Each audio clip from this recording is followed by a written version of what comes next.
Look, nobody necessarily wants to talk about it, but there's a pretty clear reason why Justin Bieber released this album right now, and it's staring us right in the face. Hey everybody, welcome to a brand new episode of Song Theory. Today we're talking about Justin Bieber and his brand new album, Swag. So I listened to it. I listened to the entire album, and I'm going to give a review on it, but also I have a theory behind why it exists and some songs on it that we're going to talk about in a second, okay? So if you haven't had a chance to listen to the album, it is on YouTube. I mean, it's right there. You can listen to the whole thing right now. I'm not sure if it's on Spotify, if it is or isn't. I don't know. You had to let me know. But I listened to every single song on here, and I have some thoughts. This album is purely Jabari Bieber, okay? Jaquavius Bieber. This is what I feel. A lot of people know that Justin Bieber has a side of him that's very R&B, that's very soulful, and this is it. I mean, there are parts of this album that are incredibly soulful. It sounds incredible. His vocal performance is on point, and honestly, I would go as far to say if he's going down the road of R&B albums, this is the first introduction to that. No more pop. This was probably the most R&B / gospel mix I've ever really heard from Justin. And I'm proud of that. I think as a performance, this was great. I will say this though, okay? And this was probably one of the most slapped together albums I've ever heard. The production was lackluster. Sonically, it was a lot to be desired. Again, his vocal performance was amazing, but the entire production of this album sounded like it was a culmination of songs he's been working on for a while, some that he kind of just found in his vault and threw in. There are some songs on this track there's 3 tracks on this entire album that aren't even songs that he made, like that he's not even singing on, okay? 2 of them are just Drewski talking to him in a jokeful, playful way, right? It was funny. It was like cute little bits about Justin Bieber sounding black. And of course, the standing on business thing is in there. It has to be, right? But also, too, the last track on there, we'll get to in a second, but there's a whole thing there. The point I'm making is that this entire album wasn't great. It just wasn't great. In fact, I would go as far to say that at some point, he might even classify this not as a studio album, but an EP. It just wasn't good. I think that he went too many directions. Again, it was great to hear his vocal performance. He has some incredible songs on there that I personally love, right? Things You Do was great. Butterflies was great. These are songs that he did that I really enjoyed. But the other songs that I heard, they just weren't fully produced. It sounded like they were cobbled together within a matter of hours or days. It just sounded like something that they had to. It sounded like he was desperate to put something together to just get everyone's attention on this record. And you know what? I think he's successful. I mean, again, I think when people wake up and they hear this, because again, I just want to let you guys know, it's 2 a.m. right now as I'm recording this. He released this album at 12 a.m. Now, not a whole lot of people do 12 a.m. releases. He's done it. And as you can see from these views, it's kind of surprising. You know, people love Justin Bieber. I'm a fan of Justin. You know, I don't hate him. But to see that in 2 hours, he got 27,000 views or listens, 14,000, 7,000. This is on a body of work, right, that Justin Bieber has produced. Justin Bieber, okay? You would think people would be up and ready for a 12 a.m. release, but it doesn't really seem like people are that excited about it. But my larger thing here is this.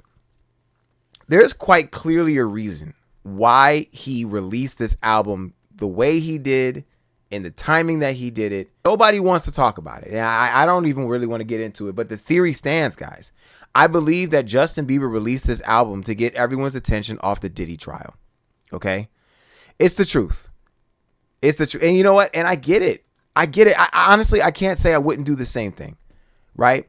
Right now, everybody knows this Diddy trial is going insane. We all know that there's new sex workers that are coming out talking about what happened. There are new police footage, and he's out of at this point. He's still in prison or in jail, or at least he's being held right now because of the charges that that were set against him that he will actually end up paying consequences for. I can imagine that Justin Bieber right now is really stressed out. Okay, I would be stressed out as well. People, of course, are talking about him in regard to the Diddy case. They're talking about him and his relationship with Diddy. And even that scenario when, Justin Bieber was on the beach, it all just felt very, I'm not going to say planned, right? But it just felt so concise, right? It felt surgical, everything that's been happening. But unfortunately, again, I feel like this album is just proof that he wanted to put something out as fast as he could just to kind of get people off of his back, right? And I have some proof. Now, I'm not just talking out the side of my neck. I will say, though, everything I'm saying is theories. I have no idea if any of this is true. Allegedly. It's all theories. But I do want to point this out. Justin Bieber has not released an album in the last 4.5 years. Usually Justin Bieber, his frequency, the frequency by which he releases albums is within 2 to 3 years. Okay? So 2020, 2011, 2012, right? Like he had a frequency in which he did it. And here really it's 2010, 2011, 2012, and then 2015, and then 2020. 2015 and 2020 were the largest gap, but as we can see, there's clearly a sign here that this seems like something he kind of was like, I got to get this out now. It's kind of right in our face. And at this point, listening to this album, like I said, it was disappointing. I really felt like he was going to come out with something really great. I thought there was going to be some, features and some really great performances from other people that kind of, blended together Justin Bieber's performance, his voice, his passion for, he has a huge passion for music. But this album just was not giving that. It's not there. It sounds uninspired largely. There are a couple of songs that sound like he was grabbing different decades of R&B and just trying to throw them in here. I heard 80s. I heard 90s. I heard early 2000s, right? I heard tracks that were literally from a voice memo. Literally, look at this. This song is called Glory Voice Memo. Now, I just want to say this. There's nothing wrong with having voice memos as a song. I mean, it happens, right? It's not a big deal. But I think my issue with this is that voice memos don't belong, in my opinion, right? And in most like music journalists and professionals, you don't put voice memos inside of a studio album. Not a studio album. It just, again, it leans on the fact that this seems rushed. There's 2 songs on here, 2 tracks on here that were literally just Drewski talking, right? I think it was Standing on Business, and there was another one. I think it's 405 or one of these. It's one of these where it's literally just him and Drewski joking around. Nothing wrong with that, but on a full body of work, a studio album, something seems strange about that. Thrown together. Again, some great songs. I liked Yukon, all right? I liked Way It Is. I like Things You Do. That was a good one. There's just some that are fine. But I do want to touch on this last song that was on the album. Okay? I think most people are going to hear this and they're going to realize what the message is behind the song Forgiveness. I think Justin Bieber, my theory, okay, is that Justin Bieber is making a declaration that he is attempting to distance himself from the whole Diddy situation. The track Forgiveness is literally just a gospel song that is literally about the forgiveness of Jesus and being forgiven of your sins and being cleansed of darkness and evil and impurities. That's really what the song is about. And at this point, this being at the end of an album called Swag, right? It's clear to all of us that listening to this, he is saying, I am done. I forgave him for the things that he did. I'm not going to tell y'all what he did. I don't want to reveal anything. Just leave me alone about it. At the end of the day, I forgive him.